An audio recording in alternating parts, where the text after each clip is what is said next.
أكبر معصية، أصل الآثام، أصل أنواع الشرك، أصل الفسق، أصل الفجور، أصل الكفر. ما هو هذا الذنب؟ لا هو زنا ولا هو خمر ولا هو قتل، ذنب كبير كبير ويبدو في نظر الناس صغيرا صغيرا. نحن الحكم هو كتاب الله، لنعد إلى كتاب الله. قال: قل إنما حرم ربي الفواحش ما ظهر منها وما بطن. قال هي محرمات. قال ثم انتقل إلى ما هو أعظم منها بالتسلسل بالقرآن الكريم. قل إنما حرم ربي الفواحش ما ظهر منها وما بطن، أعظم من الفواحش ما ظهر منها وما بطن، وأن تشركوا بالله ما لم ينزل به سلطانا، وأعظم من الشرك بالله الأكبر والأصغر، والإثم والبغي بغير الحق، تطاول على الخلق. ثم انتقل إلى ما هو أعظم: وأن تقولوا على الله ما لا تعلمون. لأنك إذا قلت على الله ما لا تعلم حرمت الحلال أو حللت الحرام، وصفت الله بما لا يليق به، نفيت عنه ما أثبته لنفسه، أثبتت له ما نفاه عن نفسه.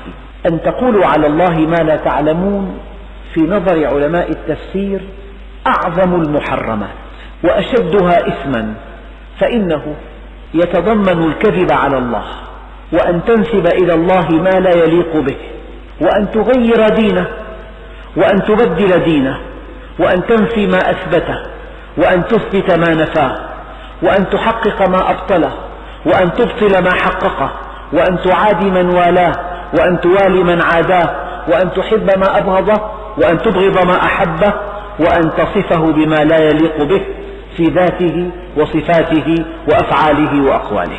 أخطر شيء في الكتاب الكريم أن تقول على الله ما لا تعلم.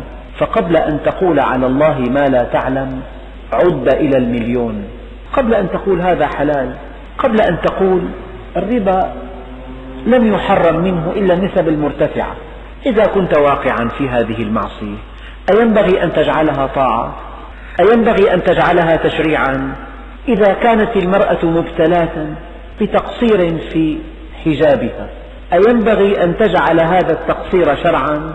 وأن تقولوا على الله ما لا تعلمون. فرق كبير أن تعصي الله وأن تجعل هذه المعصية مباحة. فرق كبير أن تعصي الله وأنت نادم، أن تعصي الله وأنت وجل، أن تعصي الله وأنت مستحيي، وأن تجعل من هذه المعصية تشريعا تجعلها مباحة. لأن كل من اتبعك وصدقك وسار في هذا الطريق فكل معاصيه في ذمتك وفي رقبتك وسوف تحاسب عنها. المشكلة أن الإنسان إذا عصى ربه وعرف أنه يعصيه طريق التوبة سالك، وباب التوبة مفتوح، ورحمة الله واسعة. ولكن إذا أقنعت الإنسان أن هذه ليست معصية، لو فعلها 100 عام لا يتوب منها، يلقى الله عاصيا، يلقى الله معتديا.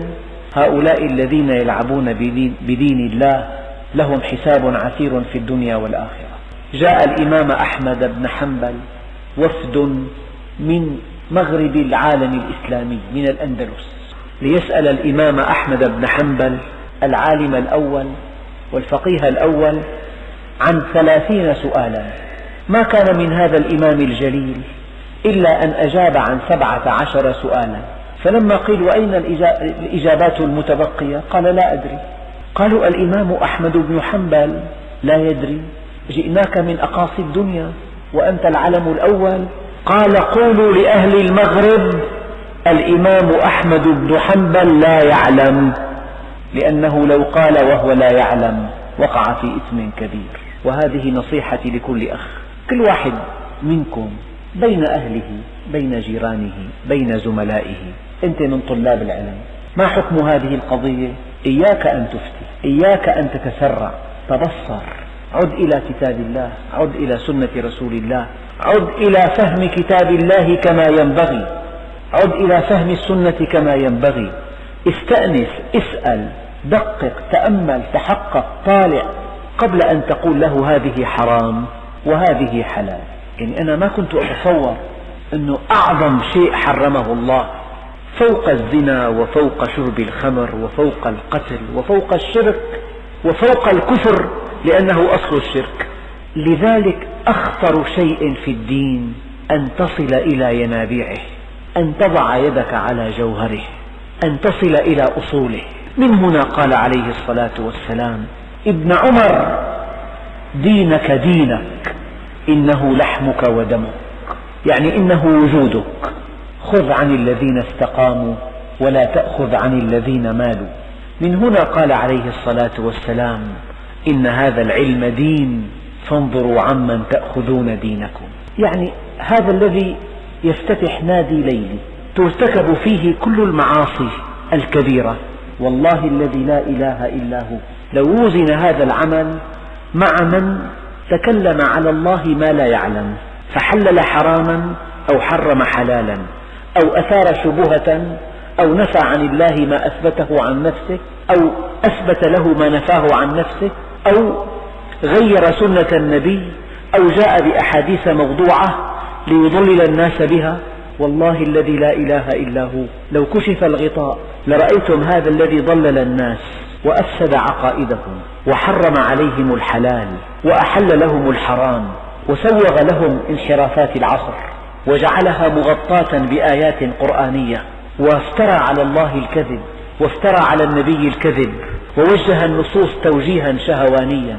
هذا والله اسمه عند الله أضعاف مضاعفة تصل إلى 1,000,000 عن هذا الذي افتتح ناديا ليليا ترتكب فيه كل الموبقات. ما الدليل يا أستاذ؟ هذا كلام خطير.